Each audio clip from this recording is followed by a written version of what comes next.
Imagine stepping onto a wooden platform in the Gulf of Mexico in 1947, with no land in sight, no helicopter above you, no safety harness clipped to your waist, and nothing under your boots except a few inches of plank, a forest of steel piles, and dark water moving below.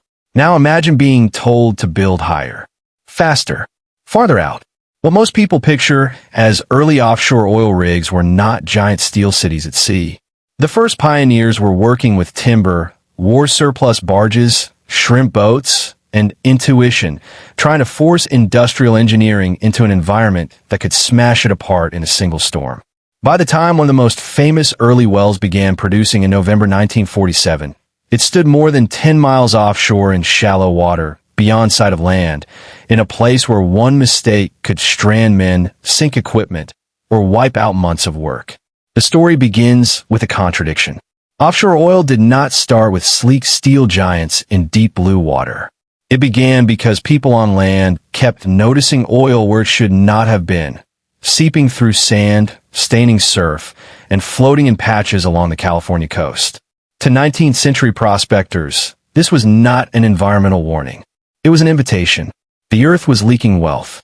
Entrepreneurs looked at beaches and saw reservoirs beneath the seabed. The question was simple and dangerous. If oil is under the ocean floor, how far into the ocean are you willing to go to get it? In the late 1890s, some of the first offshore wells in the United States were drilled from wooden piers stretching hundreds of feet into the Pacific. Soon, dozens of companies were operating wells from wharves reaching out over crashing waves. Timber was driven into the surf. Derricks rose over the water, and crude oil mixed with the smell of salt air. This was not yet true offshore drilling in the modern sense, but it was the first step away from shore. It proved something critical: a well drilled over water could produce. But it also revealed an ugly truth that would haunt the industry from the beginning. Technology was moving faster than safety. Early offshore work looked messy, improvised, and often reckless. Exploration and drilling were virtually unregulated, and spills were common. Many of the flimsy piers and platforms were destroyed by storms or fires, or simply abandoned. Governments had not yet learned how to control the consequences of offshore drilling. The romantic images of black and white derricks hide a harsher reality. Early offshore construction was born in a regulatory vacuum. The men were improvising. The companies were gambling. The coast paid the price. Long before platforms disappeared over the horizon, engineers were already imagining drilling away from land. Early inventors proposed underwater drilling devices, and by the early 20th century, operators were experimenting with floating equipment, tugboats, barges, and pile drivers to reach detached well sites. By the 1930s, companies were drilling from movable barges in marshes and shallow inland waters. These experiments were crucial. They proved drilling did not have to depend on a pier connected to land. Then came the leap that changed everything. In 1937, companies decided to leave the shoreline behind and build the first freestanding platform in open Gulf waters. The site was shallow, but in that era it might as well have been another planet. Waves attacked from every direction. Equipment had to be transported by water. The shoreline was no longer a fallback.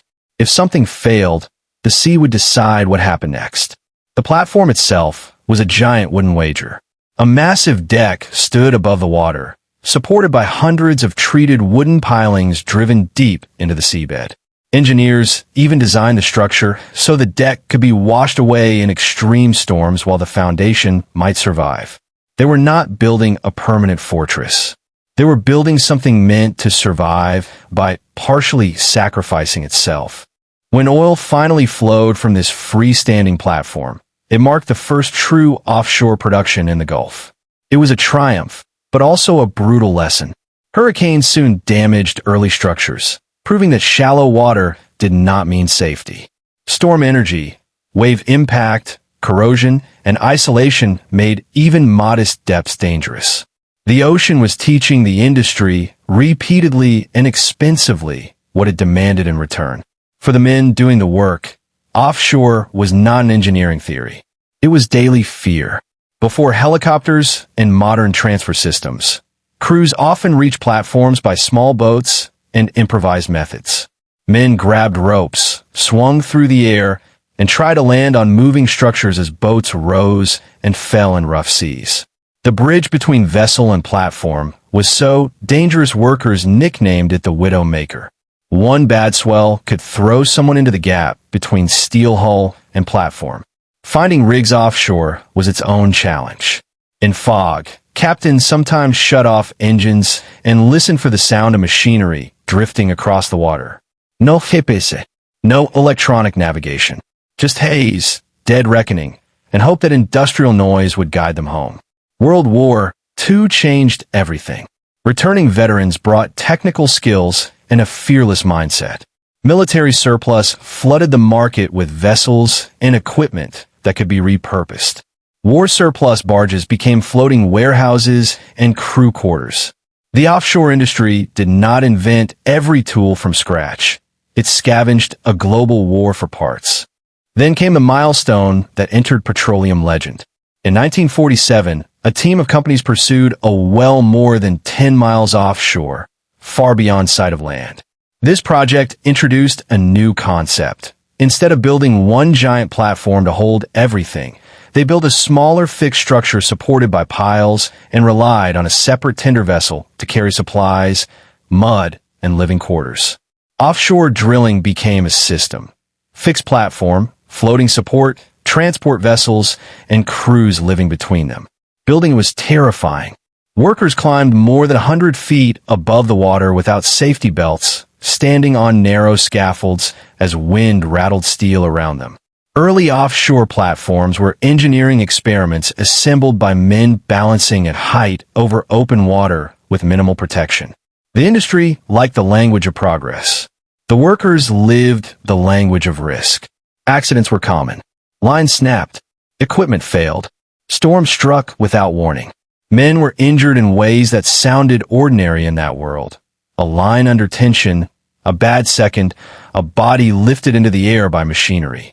Offshore expansion was driven by commercial pressure.